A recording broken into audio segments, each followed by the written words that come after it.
Okay.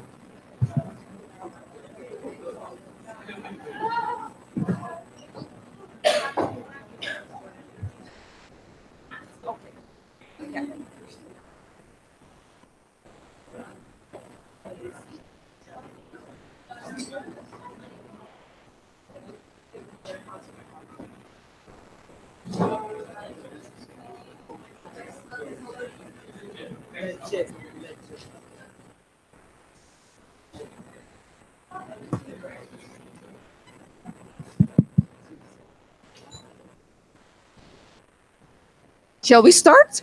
Yeah. All right. A warm welcome to all of you, and also to those who are following us on live stream. We are happy you can join us. My name is Triyanti Kusumanto. I'm an international consultant in the area of sustainable development and governance. And I will be hosting this event together with Mary Kagavos, who will be introducing herself in a minute.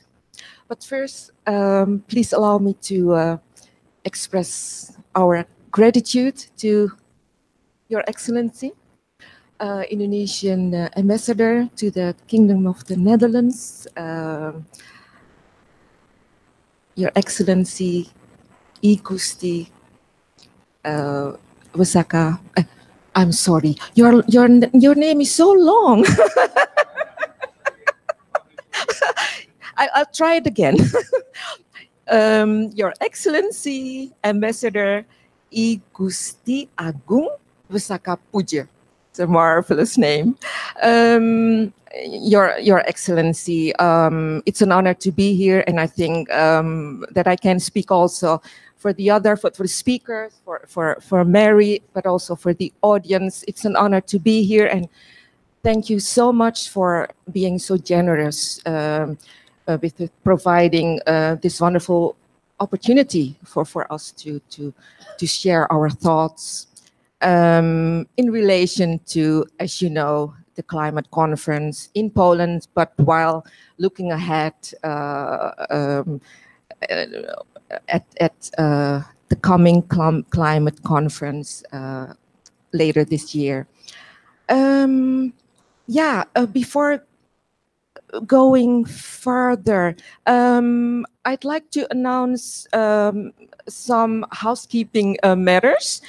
First, to the online stream followers. We are sorry, but we can only live stream the first hour of this event. After the plenary session, where all speakers will share their views and their experiences of talk, we will have dinner, and I think that is not very interesting to follow. And after that, there will be a breakout with group discussion, and in practical sense, it is not possible to do that on live stream. So we will close off after the plenary, but we will make available a document that you could upload, that you will be able to download on the website of Ecadin. Please, Mary, if you want to introduce yourself. So hi, everyone. For those of you who don't know me yet, my name is Mary Kagavos. I used to be the Dutch United Nations Youth Representative to UNESCO. And in that capacity, we organized a Dutch-Indonesian youth event in 2017. Yanti invited me to co-host this, since that we had laid that connection before. And I'm very excited to hear from one of the Dutch youth representatives on sustainable development, as well as other young people from the Indonesian side and the Dutch side who have been inspiring me already with their pitches and their stories about COP. But first of all, I would like to welcome once again the host from the Indonesian Embassy, His Excellency, and invite him to open this event with a few words. So, the floor is yours.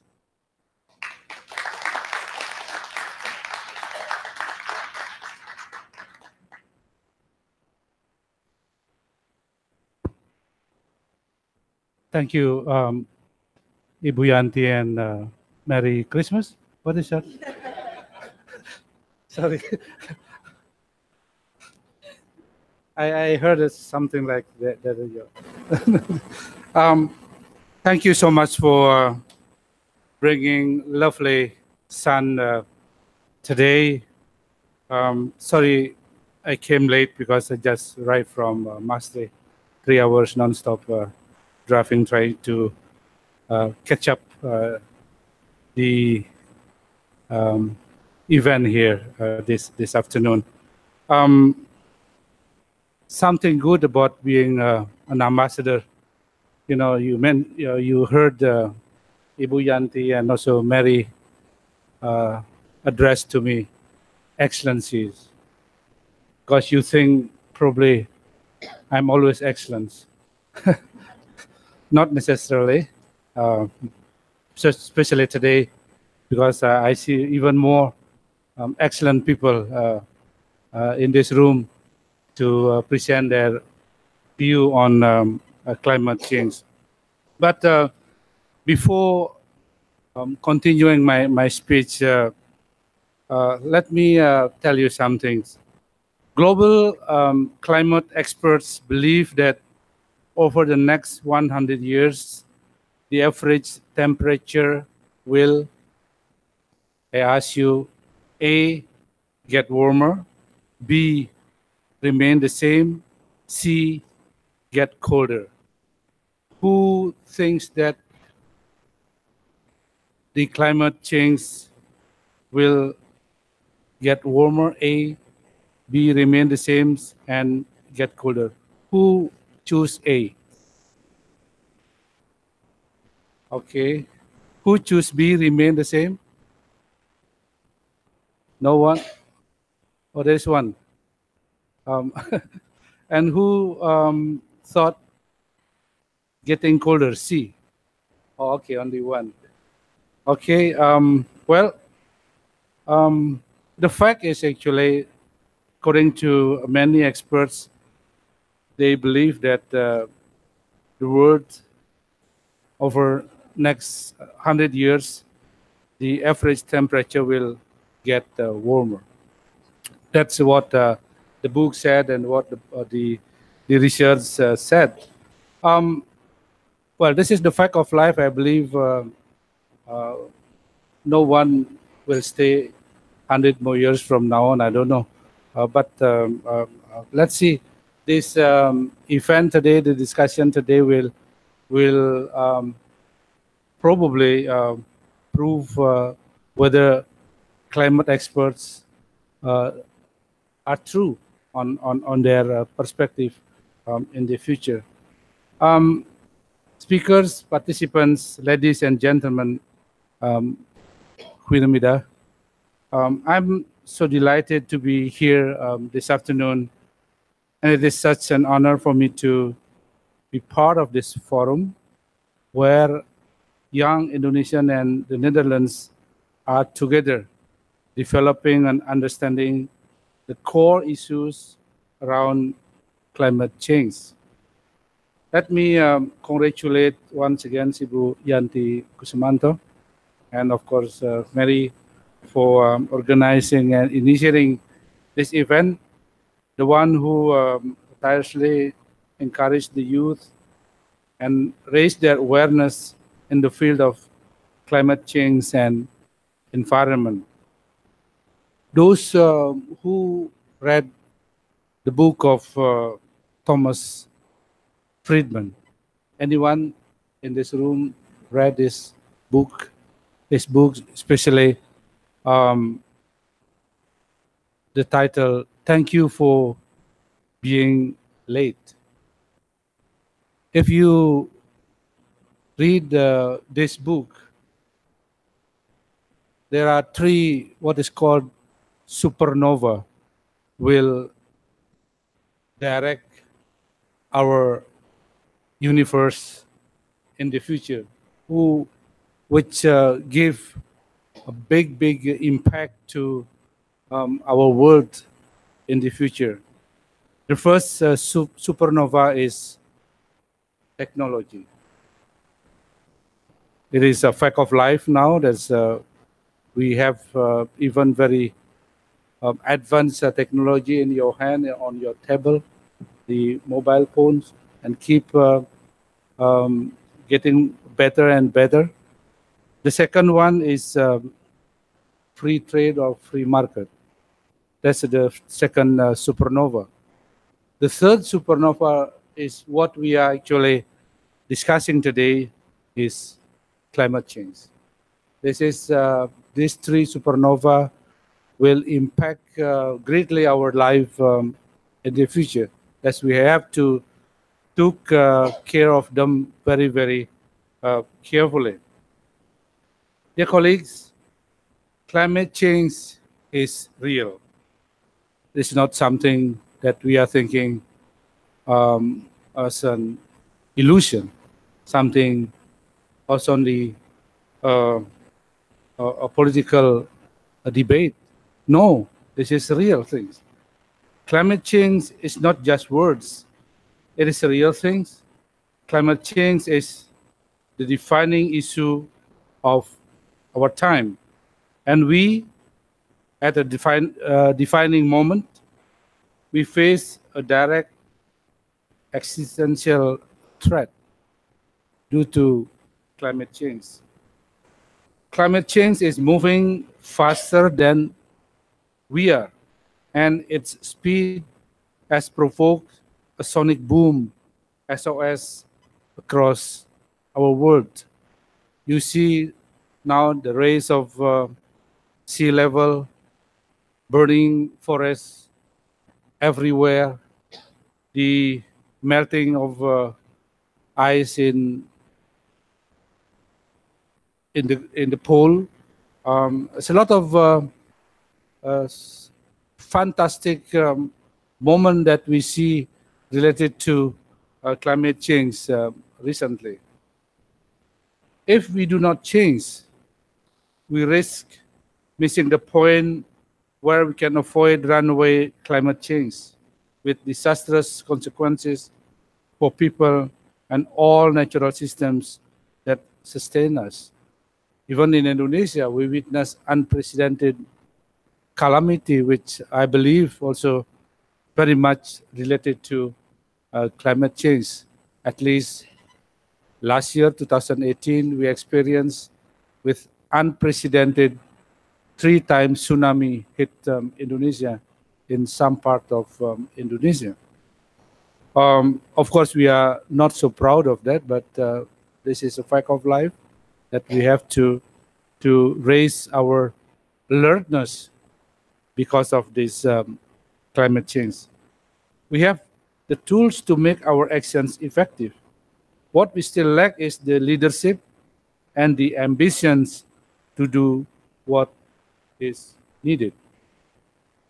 That is why in this forum today, I am appealing for active participation from youth, both from Indonesia and the Netherlands, to be their own leaders in their communities, to play an essential role in empowering their communities and to understand climate change discussions better.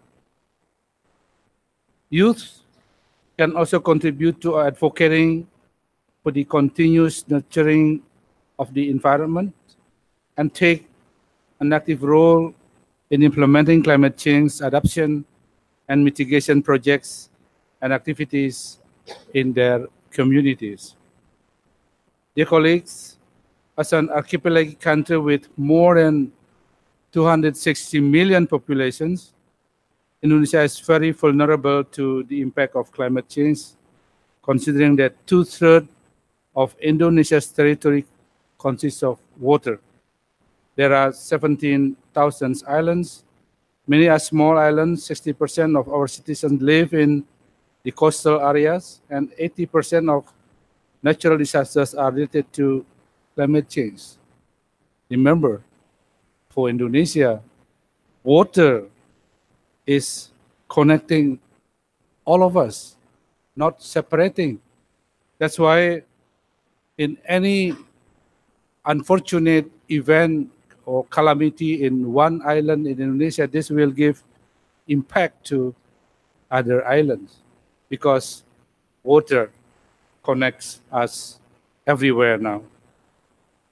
So vulnerabilities and challenges of climate change do not lessen Indonesia's commitment to contribute to our global actions to reducing emissions. That is why Indonesia has ratified the Paris Agreement under Act number 16/2016, less than 1 year after the adoption of the agreement. On the contrary, one country, even very influential country in this world, on the contrary, withdraw from this Paris Agreement. You know which one. Indonesia has set an ambitious target of reducing the emissions by 29% unconditionally and up to 41% conditionally, with forestry and energy as the significant targeted sectors. Indonesia also continues the efforts and act as a non-Annex 1 party to the UNFCCC through a number of policies, measures, and actions to implement a comprehensive national response to climate change while sustainably ensuring the national development. Only recently, we heard the good news that Norway to pay Indonesia for carbon emission cuts after dramatic drop in deforestation in 2017, and will continue to make payments if the trend continues. The payments are part of a $1 billion dollar scheme Indonesia and Norway signed in 2010 that aims to renew Indonesia and also to provide Indonesia efforts to reduce deforestation, improve forest preservation, and cut emission of carbon dioxide. If you are very well aware, and if you see on televisions, every year now Balinese beaches were inundated with a rising tide of plastic and other waste, especially in Kuta. Back in November 2016, I have the opportunity to accompany the former Minister for Environment of the Kingdom of the Netherlands, Madam Sharon Dijkma, to visit Bali. We visited 2 spots in Bali. The first one was in Ubud. We visited Green School in Ubud. Madam Dijkma was so impressed with the students of the Green School and how they managed to cope with this waste of plastic, because it is the policy of the school and every students there to pay their monthly tuition. They should bring plastic waste every day to the school. And then there's a plastic waste to be collected and brought to company which produce pallet from this plastic waste. And even from this school, if you saw Young Hero, the CNN program of Young Hero, two of the students from Green School, their name is Melati and Isabel. They won the award of Young Hero of CNN. These two students from Green School, they decided to devote themselves and dedicate themselves to clear plastics on the streets, rivers, bays, and seas of Bali. Can you imagine small children? They have a courage to do this, to clean Bali from plastic. Not wanting to be bystanders to the destructions of their homes, the two young activists, Melati and Isabel, inspired by one of their teachers, decided to start a movement they named Bye Bye Plastic Bags. You can click this CNN or YouTube also, whatsoever, and to find this movement, Bye Bye Plastic Bags, by Melati and Isabel. Dear colleagues, young people who see a problem and come up with a creative solution to it, it makes me think of the young Dutchman. I believe every Dutch young man know this name, Boyan Slat, whom I met in 2017 when I visited the Delta Res company, the coordinating minister of Maritime, Luhut. Boyan Slat is a very popular name indeed now in the Netherlands. A few years ago, he saw enormous piles of plastic floating in the ocean, which covers massive areas of our seas and oceans. Instead of despairing, Boyan thought, well, I'll find a way to solve this problem. Now, he is a world-famous young entrepreneur, and he is testing this invention, floating barriers that work like scoops in the North Sea. It's very inspiring indeed. And what the Dutch government helped us in Indonesia, and particularly in Bali. That time when I accompanied Minister Dijkma to Indonesia, and we visited Kuta Beach, and I was so impressed that Kuta Beach that time was so clean, like Wageningen here, because there are many volunteers with uniform, every time with a very unique car. Every hour, I think they work to clean up all waste, including plastic, along the Kuta Beach. And even I was so impressed that they are supported by the Dutch government. But they are volunteers indeed, but the organization is supported by the Dutch government. So that's the real thing that you can do to help others. We must remember that you will become the leaders of 2030. And you, I believe, have already taken theory to action to confront with the climate change by engaging your communities to understand the impact of climate change better, or by developing projects to teach environmentally sustainable practices, to engage others on renewable energy topics and many other activities to raise awareness of this irreversible catastrophe. This is of course, you need innovations and creativity.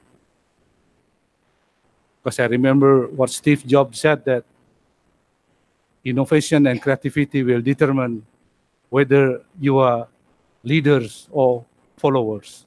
I believe you want to be leaders in the future, not only to follow what other people are doing. Even I don't believe you want to do this monkey see, monkey do. Through this forum, you will have a more profound knowledge of climate change and understand the importance of climate action. You are now at a point where you do not only understand, but also be urged to address the impact of the climate change that you have already observed in your communities.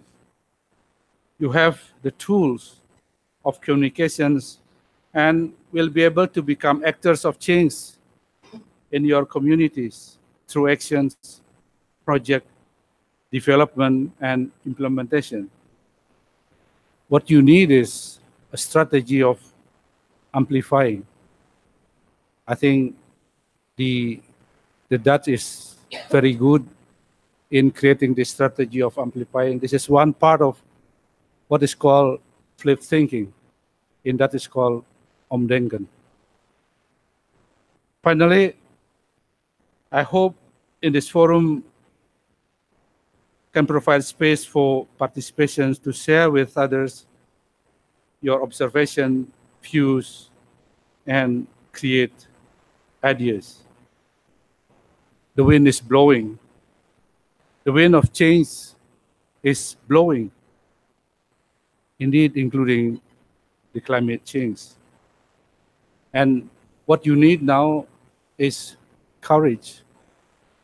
If you want to discover new oceans, you should have courage to lose the sight of the shore.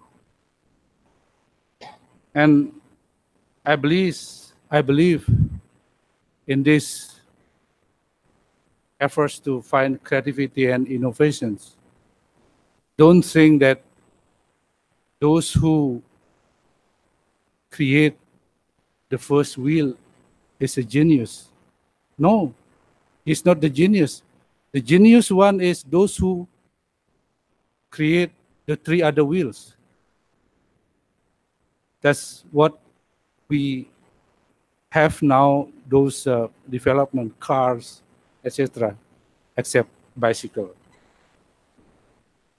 Because bicycle is still with 2 wheels, right? Well, if we think about wind of change, remember what Scorpion said in their song, Wind of Change. Road is closing in. Did you ever think that we could be so close, like brothers? Can feel. No, there's something, something wrong. Take me to the magic of the moment on the glory night, where the children of tomorrow dream away in the wind of change. Thank you so much.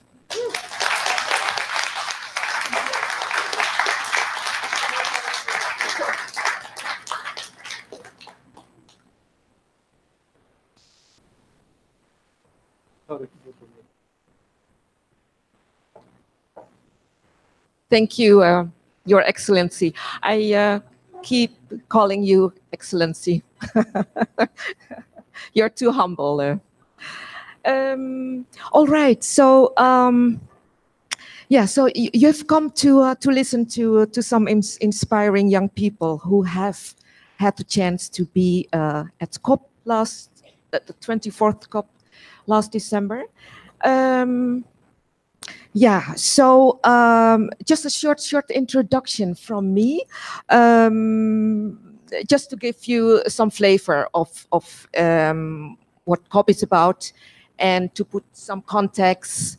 But as you have heard from Your Excellency, but the context is complex. The context of climate change is complex, but that's why we are seeking inspiration from young people who were there in Katowice. So from me, a very short introduction. Oh, yeah. Okay, this is another president than Your Excellency, His Excellency referred to. Lincoln once said that as human beings, we cannot predict the future. So the best way is to create one. And that is what we are going to do. By first getting inspired or seeking inspiration from young people who happen to be there in Katowice. I need to say that unfortunately, Peter Ackerman, due to illness, cannot be here, but he's very interested to be further involved in further processes in seeking partnership between youth in general, but in particular youth between Indonesia or Indonesian youth and youth from the Netherlands. So seeking inspirations. I think you can't wait. Just a brief intro. Pak Puja, the ambassador, already mentioned the UNFCCC or UNFCCC is a convention that actually already was adopted and established in 1992. So that is more than about one generation back. And I think that in that year, most of you were not born yet. So it's quite impressive that after one generation we have arrived at this at this where we are standing now. What is the Conference of the Parties then? A convention is an international agreement that has been agreed upon by a large number of parties. And parties are those member states that are in support of a convention. And the first COP was not in 1992, but a couple of years after that. But I'd like to read out for you what the UNFCCC actually is about. Its objective is to, I read it out, the text of the framework of the convention. The objective is to stabilize greenhouse gas concentrations in the atmosphere at a level that would prevent dangerous anthropogenic interference with the climate system.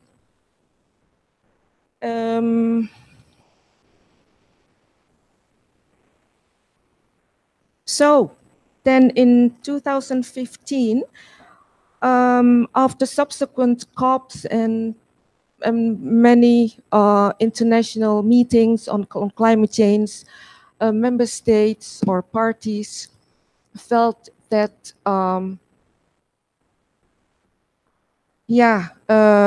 things should be negotiated, and the main objective of the Paris Agreement, its long-term goal is to keep the increase in global average temperature to well below 2 degrees above pre-industrial levels, and to limit the increase to 1.5 degrees Celsius since or for a reason that this would substantially reduce the risk and effects of climate change. Well, let's watch this video together. This is a short video on what the Paris Agreement is about, but also its links to the 24th COP in Poland last December.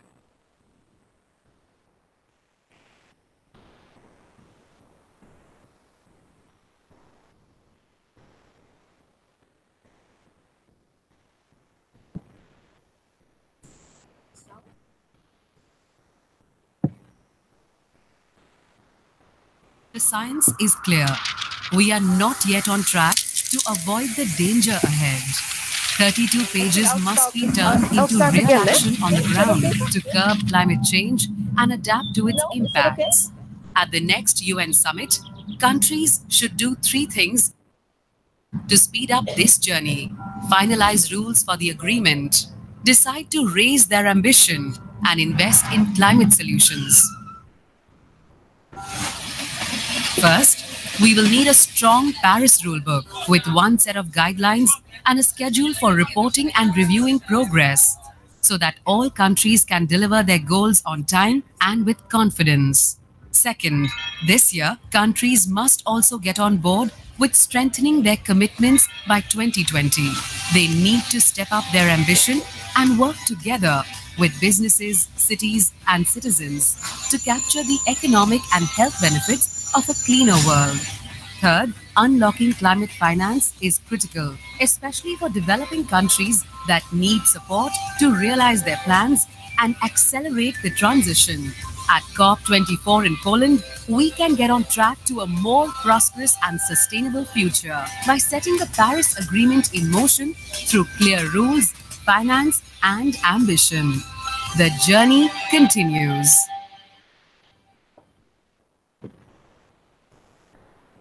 So so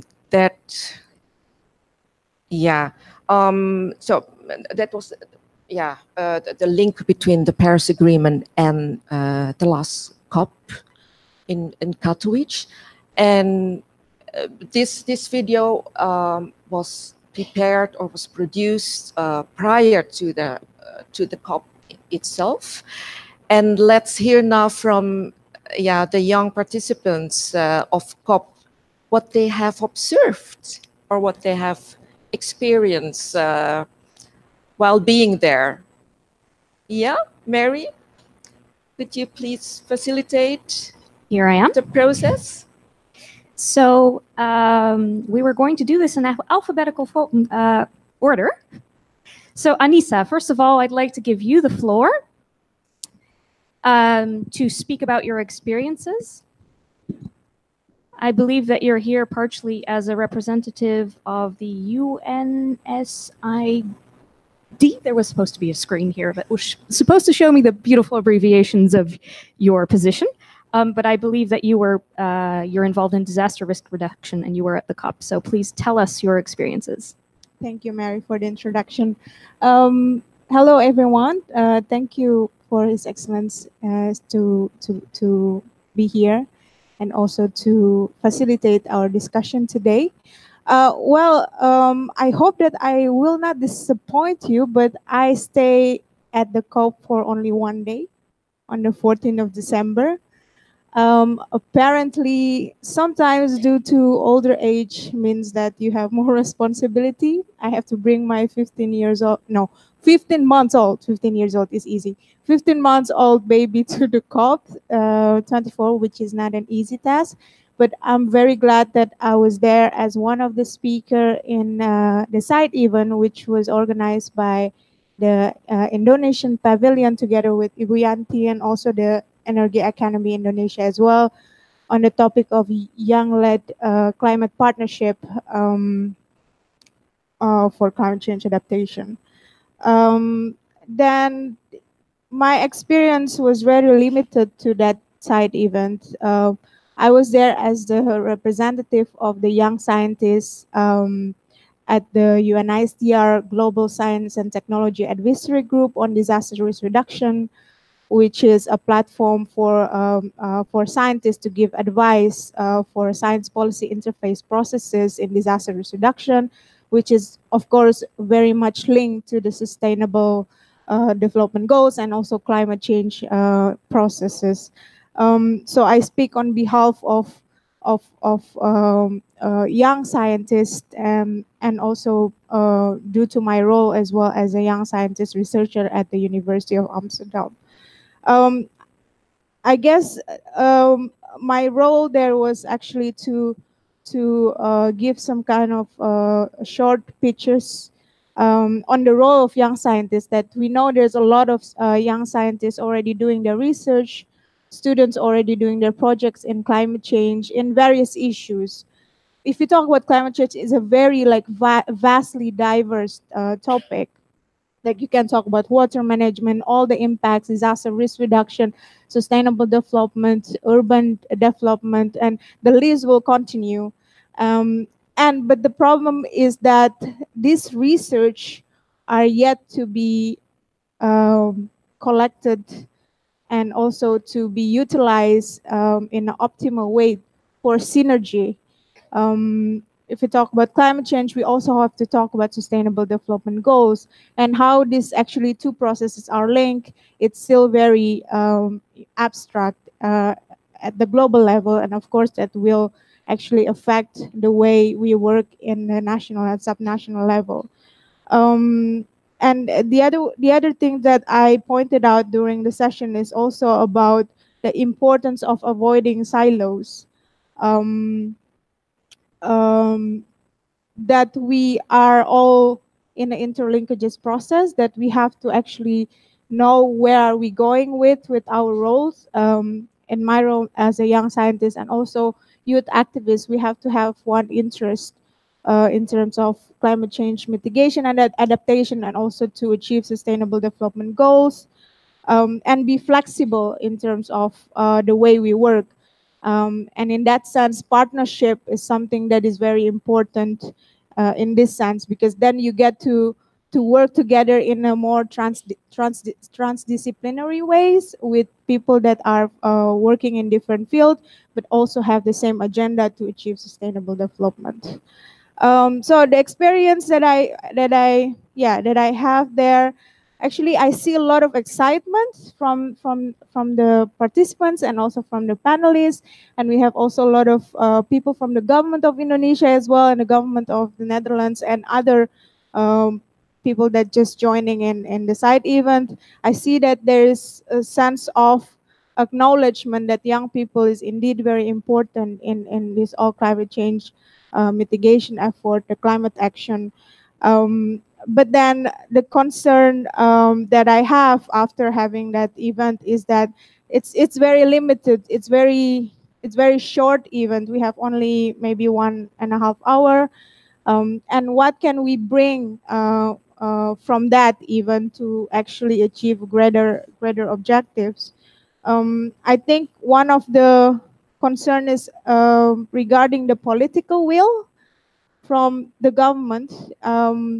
All governments, I think, have problem with this, is that how to actually work together with the young people, either they're young professionals, young scientists, or youth, to actually take them on board with their actions. And also, not only just to check the box, like, yeah, we have young people here, but also work with them in terms of validation, monitoring, and assessment. I think that's very important. And for the young people themselves to understand that we actually have the avenue, that there is actually a place to do it, but then we just have to push through, because it's not enough to only say in one event, like, yeah, young people is important, but we have to also bring evidence to it with our work. Either we work at the global level as a representative, that's very important because you open the channel for the discussion, or you work as a scientist or researcher because your research is very important for the evidence base, or as a youth activist, you work with the community. So this, well, I wouldn't say it's a silos, but we have to work together as young people, whatever we work on to actually achieve one goal. And it's not an easy task, but we have to push through. And I think this discussion on a bilateral partnership that we have developed since 2017 now is about climate change. It has to actually lead to that sustainable development goals. And actually, the Dutch and the Indonesian history are so long, and we have such a good connection. There's a lot of programs already between university in Indonesia and university in the Netherlands. I think we should start from there and really trying to figure out what is actually the best outcome out of it. It's not just program, but something that can be leveraged and can be used as as something that government can also utilize. Yeah, I think that's actually my experience. I know that it's not very much touching on the subject or technical issue in the climate change in the COP process because I wasn't there for the whole conference. But I think, yeah, I'll start with that more general. Thank you very much, Annisa, and I'm certain there's plenty we can draw on.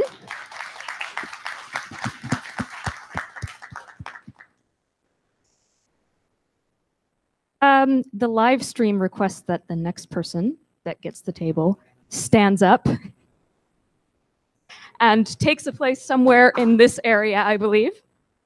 So next, I would like to call to the floor Bas, who is a master's student in molecular life science in the Netherlands and was also present at COP, who will share his experiences. So I will give you this microphone. Thank you very much. And thank you all for your attention. I'm very flattered that you're here to listen to me, but I think you have the wrong person. I cannot, when it comes to a problem as enormous, complex as climate change, my actions do not matter. I'm not a head of state or a CEO of a multi-billion-dollar company. I'm just a 23-year-old student. My actions do not matter. Or at least that's what I used to think when I was a little boy. I would go to my parents and ask them, Mommy, why are the tigers dying? Daddy, why don't the trees like acid rain? Papa, Mama, can we please adopt a dolphin? That was more for me myself, but the answers that my parents gave me and that I got from primary school were not very satisfying. They gave me the feeling, I cannot prevent that from occurring. I cannot change anything significantly. But as of right now, when I know now differently, and that's mainly because of my participation at the Yongo at the COP24.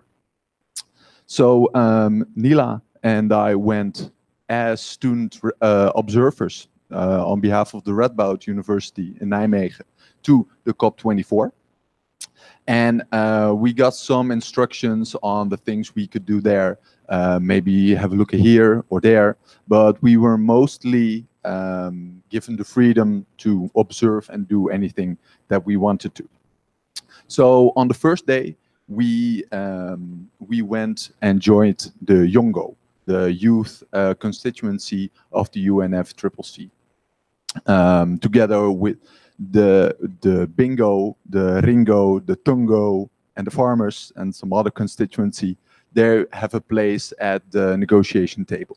And the people who were there already, we joined in the second week, they explained us how the stuff works, how what the places of the Yongo, how they function, how the processes work during the COP24 or during the COP. And they showed us we have lots of working groups. And one of the working groups that I was very interested was the ACE working group, the Action for Climate Empowerment, because they were organizing on the Thursday an education event. and I'm a very fond of education. I like when you, for example, explain something to your neighbor and you see the people going from yeah, to aha. And that's that moment that it clicks, that aha moment, that's absolutely wonderful.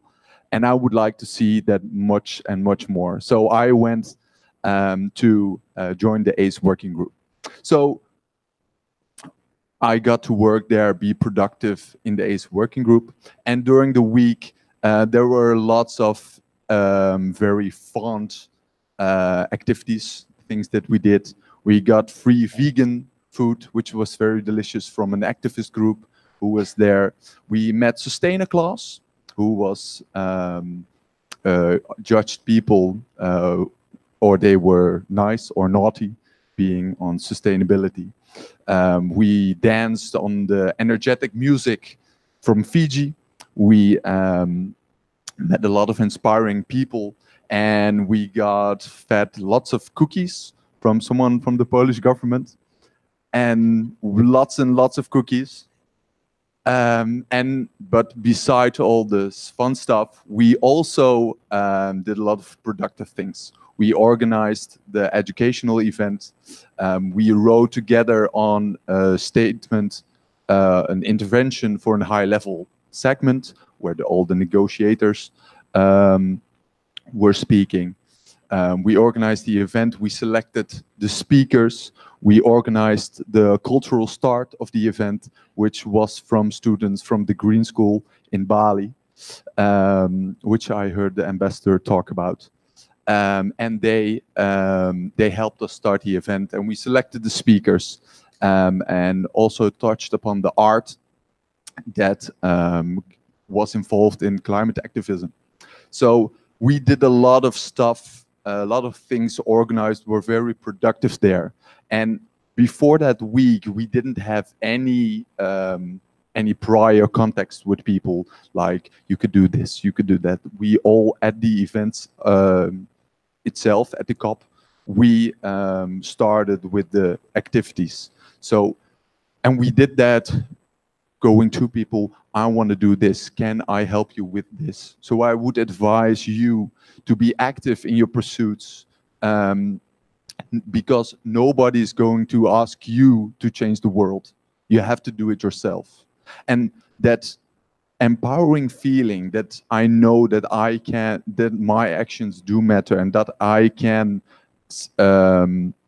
cause, that I can have significant change, came during the last day of the COP.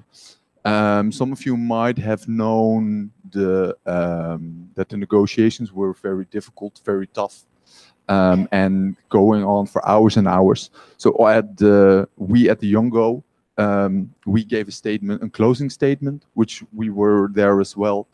And during those last hours, there is what I experienced, that empowering feeling that I would hope I can share today with you as well.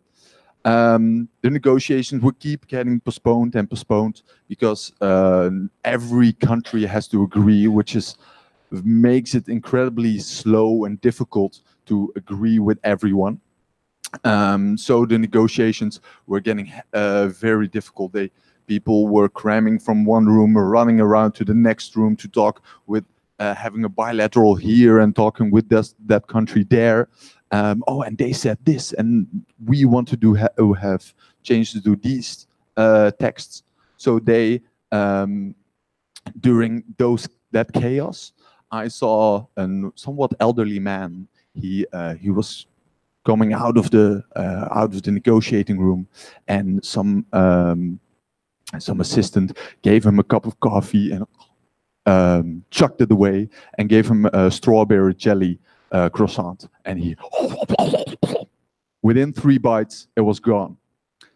And there was, because of that croissant, there was hanging some bit of strawberry jelly on his nose, on a very high diplomat person. So I was looking at him at that moment, and I thought, I can have jelly on my nose too. I'm not as so much different as he is. I can. He is a person. He gets cranky. He gets hungry. He is working extremely hard right now. He's exhausted. He wants to come to an agreement as all the people there were. And it was amazing to see. You could talk to them. You can reach them. They're not high up there on their ivory tower. We can talk with them. They can be reasoned with. They know the outside world. They are perceptive to their surroundings. And I know then at that place we can talk. We can work together, especially with people in that high ivory tower. That's not as high a tower as you might have thought. So today, in the next hour, I would like to share with you, work with you to get that same feeling that I had at that moment, that you have the same feeling of empowerment, that you know, that you feel and know that you too can have that jelly on your nose. Thank you very much.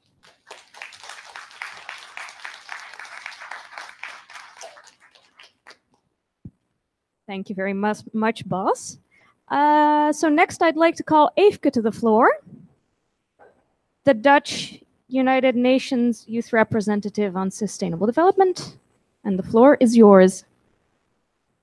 Thank you, Mary, for this introduction. And as Mary already mentioned, my name is Eefke. I am the Dutch Youth Representative on Sustainable Development to the United Nations. I'm wondering if anybody ever heard of the fact that we have Dutch youth representatives.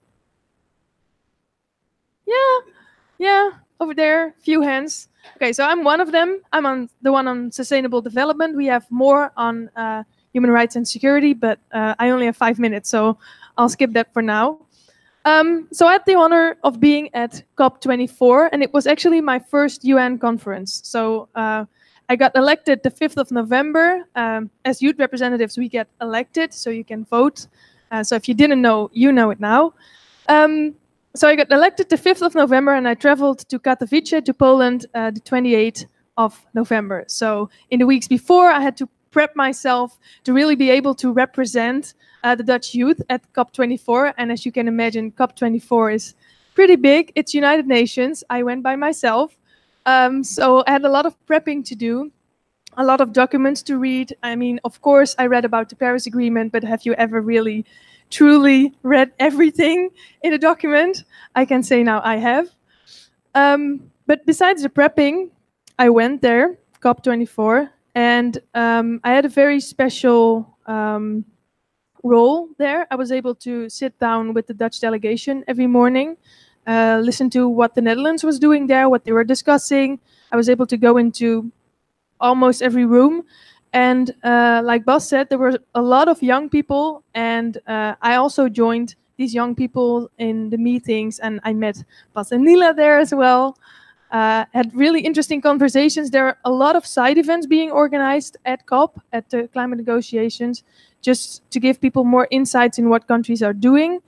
And at one point I got a question. I organized side events myself. I participated, and I watched a lot of side events. But I got a question from Marcel Beukeboom. He's the official envoy on climate from the Netherlands. And he asked me if I thought there was one big solution for this crisis. And I told him that I don't think there is. And I don't think there is one big solution, because I think everybody of us has something that the world needs. And you might think it's small, but if everybody uses their own power, then that will be the one big solution that we can use. And after this side event, I met with a few people from the, not ministers, but from the, help me out, Tweede Kamer, the parliament, yeah, thank you very much. The parliament, and they said to me, oh, that was so inspiring. I got goosebumps when you said that. I was like, well, I have more to say. So I actually got a meeting with them too. And we discussed some stuff, and they asked me, well, what do you think about this? Because it was my first UN event.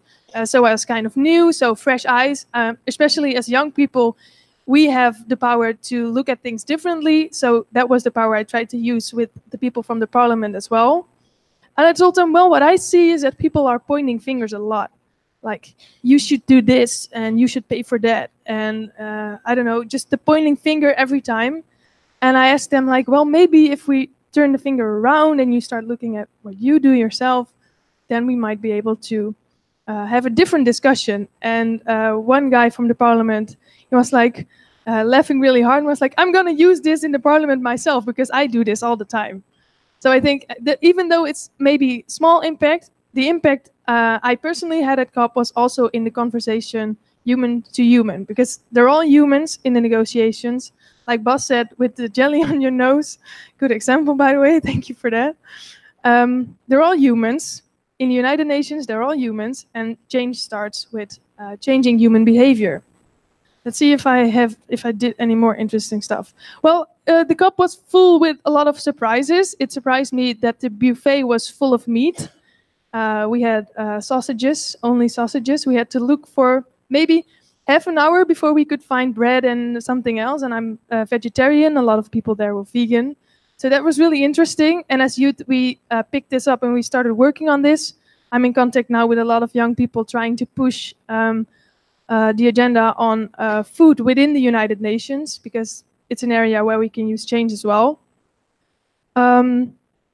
I didn't only meet ministers and members from the parliament. I also met Greta Thunberg, a big example for a lot of people. Wonderful, wonderful girl, amazing. And what I want to share with you today here is that she held a speech at the United Nations at COP24 that went viral. Maybe you've seen it.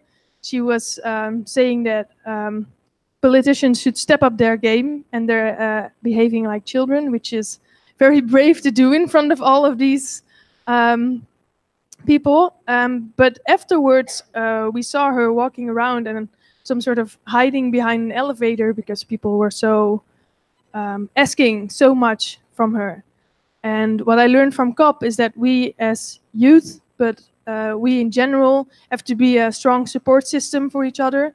And I see that that's happening now as well, besides COP24, that the young people that are standing up for school strikes, they have a very good support system. They get a lot of criticism. And the thing that we hear often is that we are the future. I heard it at COP myself very often. And I always like to remind people that we grow older than ever and that everyone's the future, that you are the future too. If you have any questions afterwards, please contact me. We can talk about a lot of stuff. But for now, that was my experience of COP24. Thank you very much.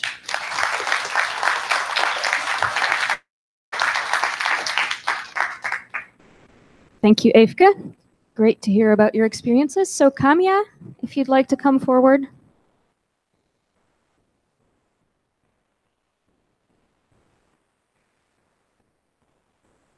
Thank you very much. Hello, everyone. My name is Kamia. I'm a PhD candidate at the University of Twente. December last year, I represented the university as an observer for the COP in Katowice. And I also participated in the panel session, the same panel that Annisa was attended. So I won't talk so much about the panel. Before joining a PhD program, I work at the National Electricity Company in Indonesia. So having this background as a professional and also as a researcher in the field of energy and climate change, there were two motivations that brought me to COP24. The first one is that I was interested to know the latest, to update myself with the latest development in the international talks on climate change, especially in the field that relates to my work. As you may all aware that last year in October, the Intergovernmental Panel of Climate Change issued the special report about the 1.5 degrees Paris Agreement goals. So this report calls for a carbon neutral world by 2050 if we wish to limit the global warming by just only 1.5 degrees above the pre-industrial levels. So I was curious to know what countries or what the international communities are going to do in response to this call. And the other motivations for me to go to the COP is that being a researcher, I believe that it is important for us to convey or to, like Annisa also already mentions, to interact with the wider community so that the outcomes of our research can also be, can give more impact. A notable example on this is, of course, the IPCC scientific reports is always be the basis for the international climate negotiations. But I think also each researcher or each the science communities working on climate change should take every opportunities to convey the results of their research as well. My observations overall, my expectations from COP, referring to my motivation, I think in general they were met. I mean, I'm benefited from presentations from many various institutions, especially in the side events. For example, there are presentations from the IPCC, from the International Energy Agency, which is really relevant with my field of work. And also various other institutions are also on countries. Every country, I think, has a pavilion in COP, and they show us how they are doing in this transition to a more lower carbon world. But as you may also heard from Ibu Yanti that, and also from Bas, that the negotiation itself were very slow. So not all of the agenda of the negotiations were met or will reach the consensus. So it has to be brought or conveyed to the next COP in Chile. But I can say that outside the negotiations, because as an observer from the university, I don't have access to all of the negotiations room like Eefke has the privilege to do that. So I didn't have that access. I can only update what happens in the negotiation room through every day in the afternoon. They have like a general meeting in a big room when me as an observer can attend that sessions. So, but outside this negotiation process, I can say that the atmosphere in the side events of the conference gave me a positive feelings. That I feel that everyone or all people care about our planet. Young communities, like I met Nila and Bas, who were so full of energy. They only going back to their place the midnight or something. So they really enthusiastic with this, and it really makes me feels that I really want to keep working on climate change as a little thing that I can do in climate change. I will keep doing on it. I also have like a side note. Bas have mentioned a little bit also Eefke about the food, but I want to talk about something else. So this is a huge conference attended by more than 30,000 people from all around the world. According to the estimations, this conference has caused so much emissions. So it's like a paradox or something. So the emissions comes from the conference itself, like the food that they serve, or the heating, or everything that support the conference itself, and also from traveling around the world to participate in the conference. I came to know that there were groups from Dutch, young Dutch who came by train. Maybe Eefke, you were the one? Yeah. So they wish to reduce their carbon footprint by attending the conference, which I absolutely admire.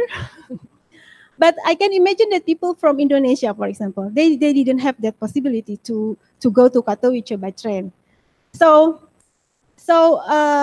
this is almost unavoidable to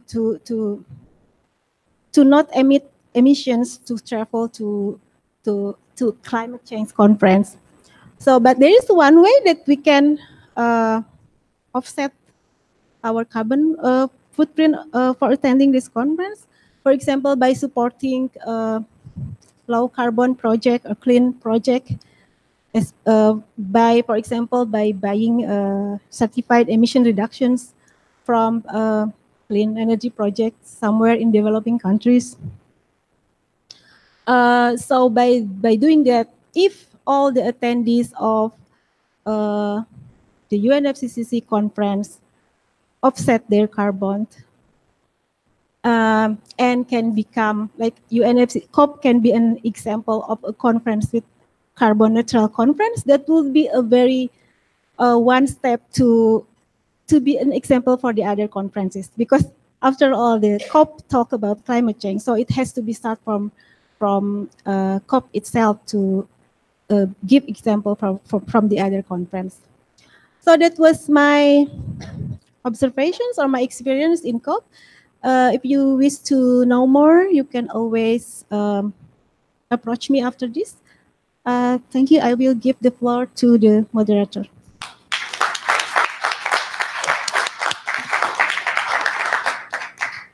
So we have 2 pitches left, and both of our last speakers are called Nila.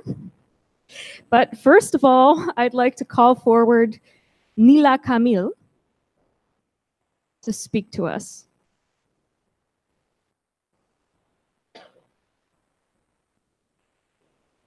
Thank you, Mary. His Excellency, good evening, everyone. Thank you for this opportunity.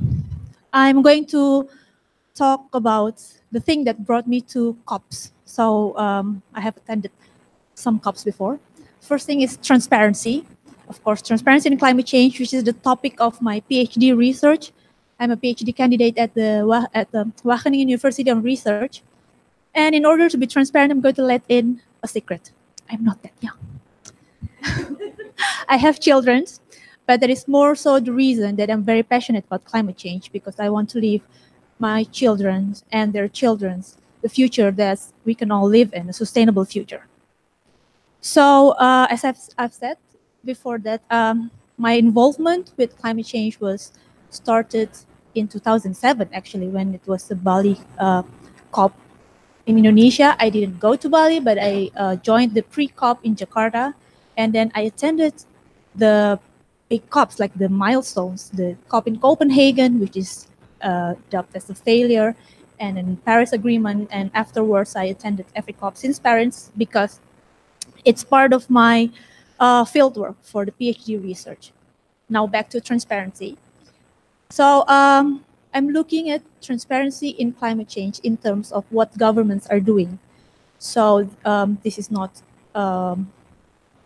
this is not for those who are still asking whether climate change is real, whether we have to take actions. No, government needs to take action, and they have pledged their emission reduction targets. And here's where transparency coming in. We need transparency to track, to inform how countries and also business sectors are walking their talk, are doing their parts, are walking up, implementing the programs to achieve their own commitments. And in COP24 in Katowice, since Paris, then 4 COPs, I finally managed to having interviews with countries' representatives. This is the biggest reason that I attend every COPs. After 4 COPs, they agreed to be interviewed by me to give me insights about how they plan to implement transparency and also to implement their actions. And there is a forum. So my focus is on transparency in developing countries. But the forum, the process was before bifurcated between developed and developing countries. And now it's become one mechanism, one standard mechanism. It's called biennial transparency mechanism. And here in this forum, countries are giving accounts to the counterpart, to other countries, what they have done, what they are planning to do, and how they're going to achieve this plan. And this is my research. What's transparency's effects towards the climate actions in developing countries. So it's probably still talking about government, and you're probably wondering how youth could participate in this. Well, for developed countries, there are already some think tanks that are putting on their websites, like for example, in climatetransparency.org. I don't know whether you, the Dutch people here or Dutch youth, do you know the, your country's national determined contributions or NDC targets? And well, these think tanks are giving up the award, like the NDC's brown to green ranks. And there are also the World Resources Institute who are analyzing each country's planning to see whether they're meeting, like His Excellency has said, we're not doing the best effort. So whether they're giving up their best efforts in terms of finance, in terms of ambitions to meet our collective target to limit warming below 2 degrees Celsius. So these kind of things. And I think we as youth, we have to give youth platform to do these kinds of mechanism for checking. So it's, well, it's not there yet, especially in developing countries. I mean, even here, we're starting with climate strike, school strike, to force their governments to do something. So let alone in verifying, in monitoring what they have done, how far they have achieved. So yeah, but I think there's still a lot that can be done. And for youth sector, remember next time you're in the ballot, or even for us Indonesians, we are facing the general elections.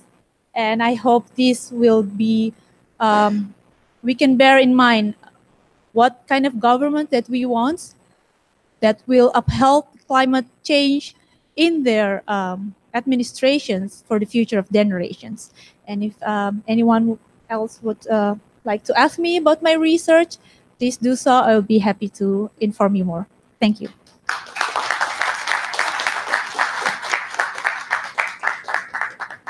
And our very last speaker, Nila, with the last name of Pati.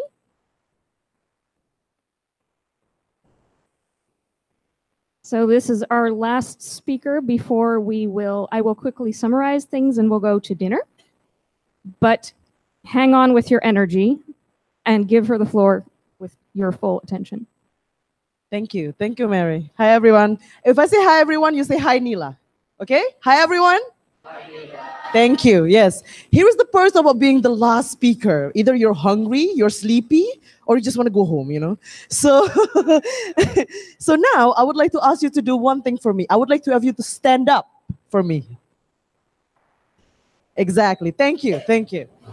So, you already stand up right now.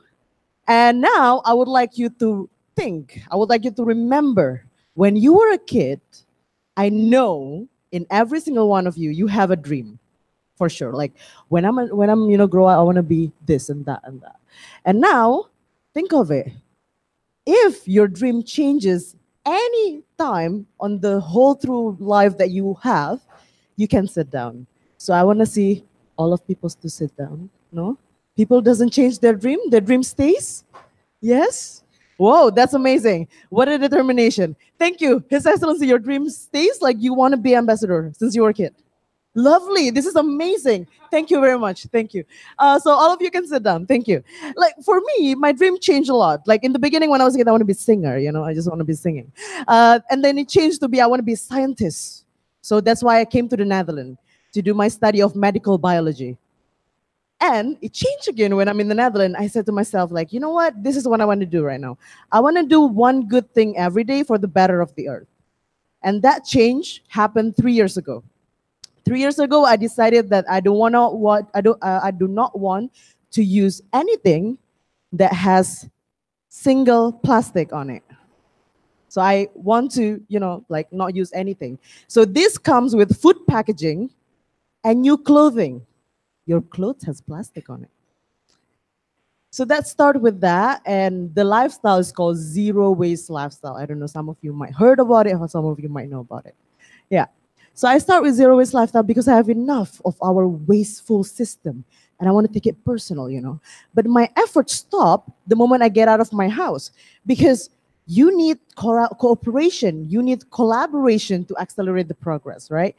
So in September 2016, I came back from Indonesia, from an island called Saparua in the Moluccs in Indonesia.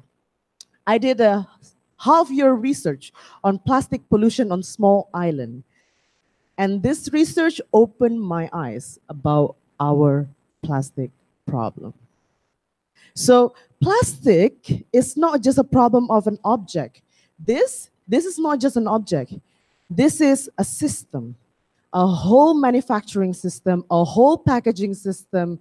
This is also a behavior. This is also habit. And this is also a culture.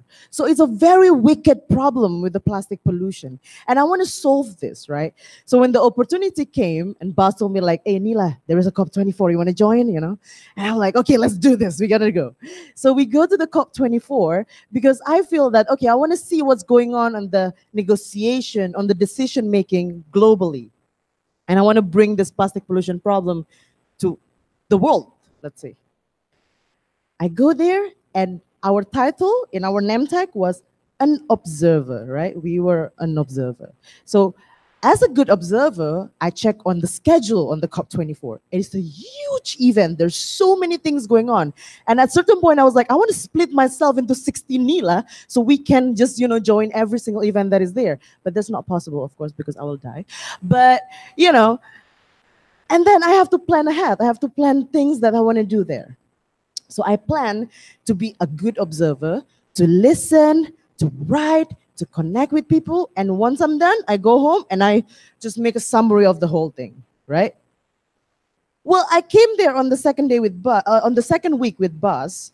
And on our first day, we joined the first Yongo meeting. Well, after the meeting, somehow, we are not just observer, we actually join into drafting the statement for the high-level section. We arranging this education event, and so my role changed completely. I don't know what's going on in the official negotiation, but we were going nuts in the sides event. We go everywhere on the sides event, especially on the Benelux and Indonesian pavilion. So after that, I realized, like, okay, you know what? I think I should change my badge. My title is not observer anymore. But I cannot, of course. So my title changed in there. But that change does not just happen because I know people. As what Bas say, we know nobody there. It's just two of us against the world, basically. And I come there, but this is a small thing that I did to them. I just asked them, shall I help you with something? That one question changed everything. Changed my expectation on the whole event, changed my experience on the whole event itself. So I could just be an observer, listening and watching. And at 8 o'clock, I go home, go to the Christmas market of the Katowice, or go to Krakow, visit museum and everything like that, right? No, that's not what happened. What happened is we were drafting the whole statement. And at certain point on the day, we were staying up until 2, 3 o'clock in the morning to just read and write and planning, selecting people to choose and everything like that. And then I asked myself, what happened in here? We're not official delegation, but we have passion because we want to do something about it, right? So then I would like to take a look if I see anything wrong. Yeah. So yeah, that goes on for 5 days. On the last day, on the decision making, you know, when the rule book, you see the video, we have rule books and everything. When the rule book was supposed to be done, it took more than 36 hours, a long of waiting of decision making and everything. And as what Buzz said, when we were waiting there, we were just like, okay, when is this gonna end? When are we gonna have our decision? Some people in the catering said, like, we don't have enough water anymore for the next 4 hours, you know. So it's like on the edge there, and then you realize that these people are also human because they need food, they need water, they need coffee. So because we did not sleep at that day. So that what happened with the whole thing that is going on. But that's when you realize that the youth engagement is also important in there. Because we are the one that is accelerating the process. Our small little talk, connection here and there, you know, and then you help on the acceleration of the problem. The protests that people do help on the acceleration of the problem. And I think COP24 is not just about negotiation, but it's also about what's going on in there. Eefke already mentioned about a whole bunch of meat that is served there instead of vegetarian food. So maybe on the next COP, what is nice is to give people reusable stuff. Reusable stuff for there to fill their water, which is they already give one, a reusable cutlery, or just give vegan food for 2 weeks. I am sure all of you knows Indonesian are good with vegan food, like our food can be vegan, let's say, and we will still survive, let's say. So yeah, for me, the youth engagement that I had there is happening because you are active on it. Because you are the one that is asking question, not the one that is waiting for someone to ask you a question. So that's what is important in here too, to be, you know, remember for all of us. And then it comes to the point of what are we going to do right now? The COP is done. It's not done yet because it's actually already just started. The rule book just got accepted. And we as the youth, this is the moment. With all of the school strike, with all of the Friday for Future, there's so many things going on at the moment, and we have to seize this moment on the collaboration. And now I will come back to my first question about the dream. I used to think like there's no way I'm gonna live zero waste, but I did it for the past 3 years. You know, it worked, by the way.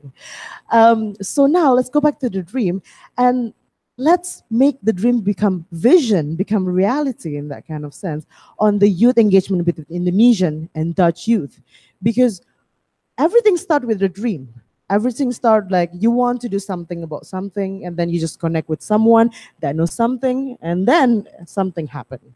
So in this opportunity, after this, I'm not gonna take more of your time. I know you're hungry. I'm also hungry. You know, after this, let's all imagine what do you want in the future, and then try to make it reality by all of this collaboration that we have. Because I am sure in each and every one of you, it's a one tiny puzzle. Well, everybody will fill in all of this puzzle together. We can create a bigger picture that can actually make difference. Thank you very much.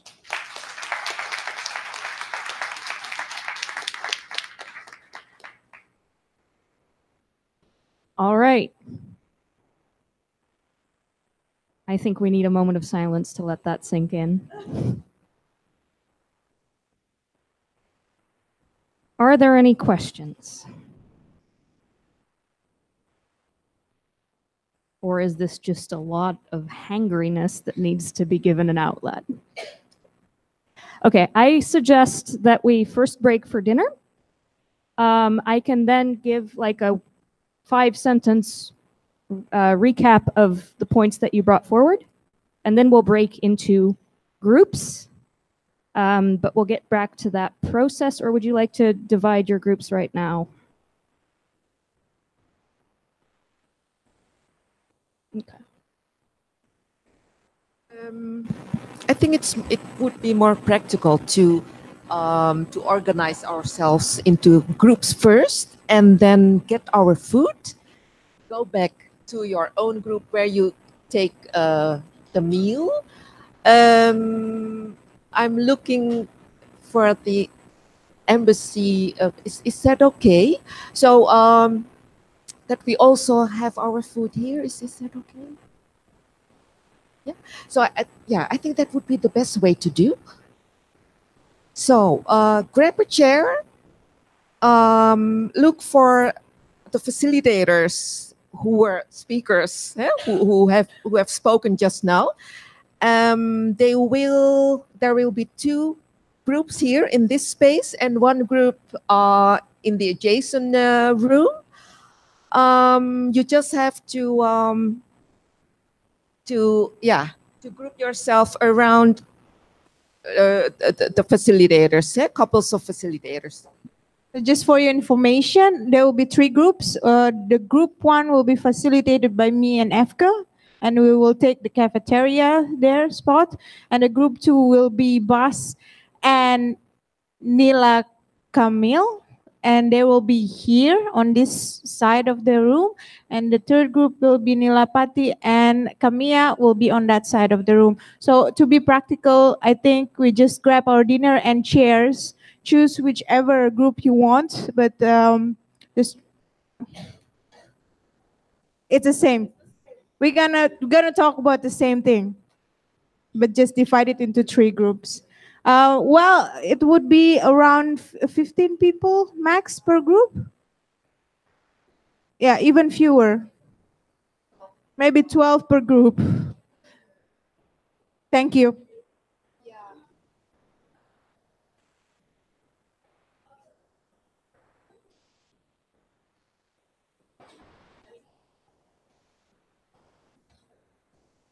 Oh, okay. Live stream followers, thank you for having us, and I hope you have enjoyed our meeting. Yeah. Okay. Thank you.